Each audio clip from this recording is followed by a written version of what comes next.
శ్రీ గురుభ్యో నమః. శ్రీమాత్రే నమః. ఈ వీడియోలో మనం భాద్రపద మాస వైశిష్ట్యాన్ని తెలుసుకుందాం. భాద్రపదే మహాదేవః పూజ్యో గణపతిర్యతః సర్వదేవమయో భక్త్యా శ్రద్ధయా సముపాసితః.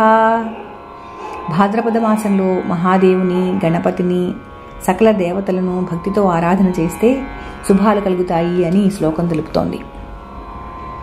భాద్రపద మాసం చాతుర్మాస్యాల్లో 3వ మాసం. భాద్రపద మాసంలో వచ్చే ముఖ్యమైన పండుగలు, తిథుల గురించి తెలుసుకుందాం. భాద్రపద శుక్ల చతుర్థి వినాయక చవితిగా జరుపుకుంటాం. విఘ్నేశ్వరుని ఆరాధించి ఆ గణనాయకుని ఆశీస్సులు పొందుతారు. గణపతి నవరాత్రులు కూడా భక్తులు ఎంతో భక్తి శ్రద్ధలతో నిర్వహిస్తారు. ఋషి పంచమి. భాద్రపద శుక్ల పంచమి నాడు జరుపుకునే ఈ వ్రతం స్త్రీలకు పవిత్రమైనది. అజ్ఞానవశాత్తు జరిగే రజస్వల దోషాలను పరిహరించే వ్రతం ఇది. ఇక భాద్రపద శుక్ల అష్టమి నాడు రాధాదేవి జన్మోత్సవం.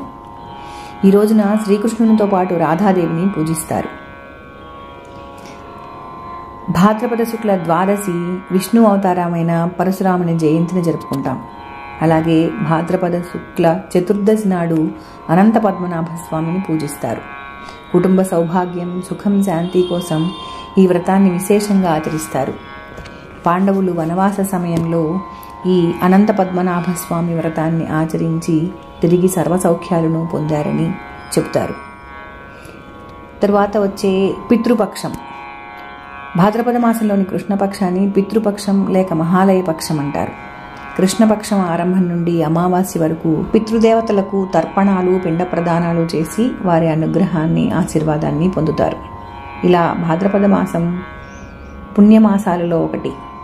గణపతి వ్రతాలు, పితృకార్యాలు, రాధాకృష్ణ భక్తి, అనంత పద్మనాభ పూజలతో ఈ నెల ఆధ్యాత్మికతను సంతరించుకుంటుంది.